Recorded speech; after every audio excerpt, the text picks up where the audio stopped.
Subscribe to the Advanced Unboxer channel and watch all latest technology videos by pressing the bell icon.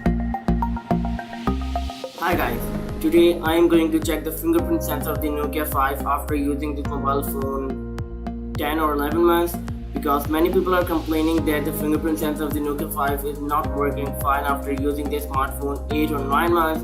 So keep watching this video. I am going to check the fingerprint sensor. I am Mukhtar from Advanced Unboxer. So guys, it's the Nokia 5 and we will turn this screen on. It's really a cool looking smartphone. First of all, we go into the settings and let me set the brightness of my camera. Okay, in the settings there is the option of security and location.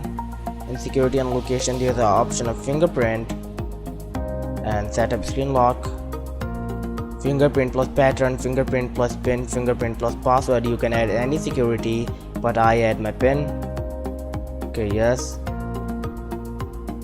1122 and 1122. Okay, done.